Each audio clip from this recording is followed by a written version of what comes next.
স্থানীয় সময় বৃহস্পতিবার দুপুরের দিকে শতাধিক বিক্ষোভকারী নিউ ইয়র্কের ট্রাম্প টাওয়ারে জড়ো হন। ফিলিস্তিনপন্থী মাহমুদ খালিলের মুক্তির দাবিতে স্লোগানে মুখরিত হয়ে ওঠে ভবনের লবি। প্ল্যাকার্ড হাতে তারা প্রতিবাদ জানান এবং ফিলিস্তিন সমর্থনে স্লোগান দেন।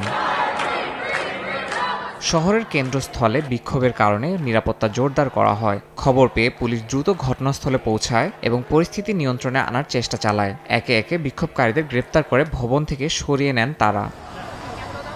এই ঘটনার প্রতিবাদে মানবাধিকার কর্মী, ডেমোক্র্যাট নেতারা এবং আন্তর্জাতিক সংস্থাগুলো উদ্বেগ প্রকাশ করেছে। প্রতিক্রিয়া দেখা যায় আন্তর্জাতিক মহলেও। বিক্ষোভকারীদের দাবি, রাজনৈতিক মতাদর্শের কারণে একজন শিক্ষার্থীকে বহিষ্কার করা মানবাধিকার পরিপন্থী। তারা এ ধরনের সিদ্ধান্তের বিরুদ্ধে গণপ্রতিরোধের ডাক দেন।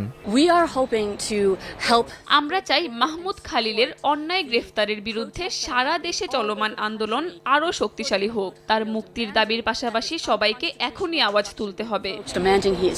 মাহমুদ খালিল কলম্বিয়া বিশ্ববিদ্যালয়ের শিক্ষার্থী ও স্থায়ী মার্কিন বাসিন্দা। বিশ্ববিদ্যালয়ে ফিলিস্তিনপন্থী আন্দোলনের নেতৃত্ব দেওয়ার অভিযোগে তিনি গ্রেপ্তার হন। এই ঘটনার প্রতিক্রিয়ায় যুক্তরাষ্ট্র জুড়ে আরও আন্দোলনের আশঙ্কা করছেন বিশ্লেষকরা। ইয়াসিন মোহাম্মদ জিসান, সময় সংবাদ।